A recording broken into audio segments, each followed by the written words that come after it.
It's Israeli Independence Day, so wish a happy Independence Day to everyone. Eretz Israel. So recording the 14th of May, 1948, when the Israeli Declaration of Independence was issued. And since then, the State of Israel has been a reality. Obviously, as the ancient kingdom of Israel brought to an end in, it was at 70 AD with the quelling of the Jewish revolt and the diaspora when the Jewish people were scattered throughout the Roman Empire and beyond, and moved as far as China, moved to the American continent with European colonization, setting up significant communities as far south as Argentina. And there were obviously Jews all over North Africa for the Roman Empire, the end of the Roman Empire.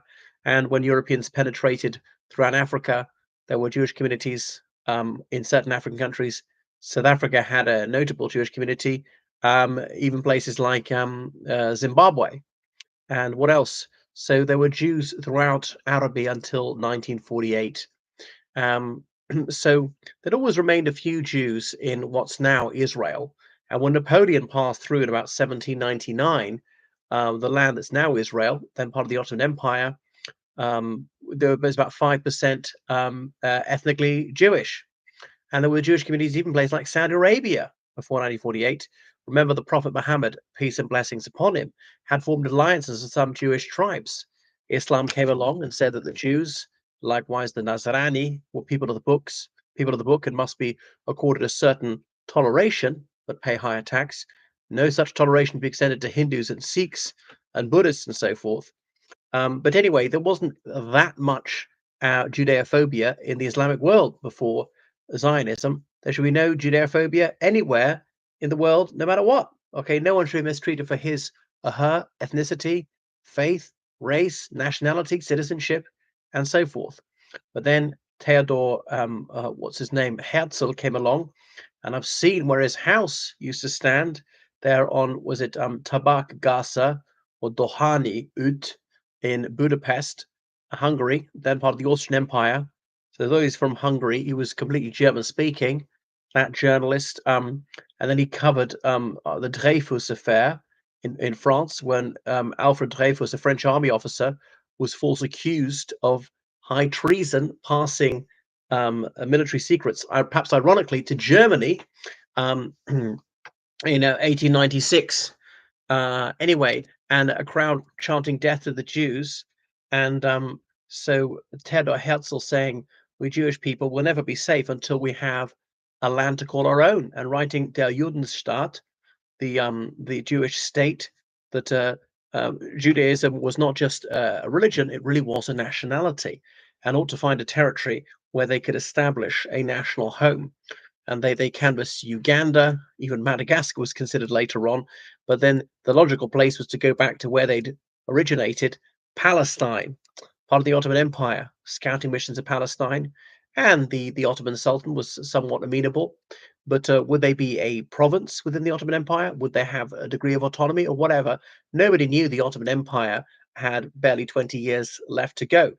But anyway, First World War, the Ottoman Empire fell. So Zionism spread throughout Jewish communities in the world. The World Zionist Organization met at Basel, Switzerland. But some Jews were distinctly cool, even hostile to Zionism, as some are to this day. Especially they're well integrated. If they're American Jews or whatever, British Jews say, no, we like it here. This is our nationality. We're full members of this community. Why would we mess this up? And Judaism is a religion. It's not a nationality. So no, and then we'll be accused of a conflict of loyalties. So we don't want that. And German Jews likewise, because until the 1930s, there'd been Jews in Germany for a millennium, and they were German in every possible way, and some ways well accepted. Fortunately, there was always some anti-Semitism in Germany. Obviously, got far worse in the 1930s. But anyway, Herzl died with his dreams unrealized, but his bones were laid to rest in Jerusalem, and that's why they renamed the mountain there Mount Herzl. So he'd written his novel Alte Neuland, Old New Land, about harmonious relations between Ishmaelites and those descendants of Isaac, of whom he was one. But unfortunately, didn't really come to pass. And so Zionism, that idea that there should be a nation for Jews to live in, and there couldn't be a disembodied nation, had to have a land. So Palestine was a land without a people for a people without a land. Think of that contrapuntalism but the chiasmus was bogus because that's saying that Palestinians are not people, which they definitely are. Oh, they're an invented people. Well, I mean, all people are invented. I mean, no nation's been around forever. But the Palestinians, okay, they're mostly Sunni Muslims, like other Arab peoples, but that doesn't mean that they're not distinct. And okay, they're Arabic speaking, but many nationalities don't have their own language. And some nationalities have got several languages. But if they're not Palestinian, what are they? If they're not a nationality, what are they? They're not a province. And I know they're a province of the Ottoman Empire, which doesn't exist, and nobody's talking about bringing back. And whilst it's true they have liens with Jordan and Egypt and so forth, they don't want to be part of Jordan or Egypt, and Jordan Egypt doesn't want to accept them. But it's true there are a lot of people in Jordan who are Palestinian and Jordanian.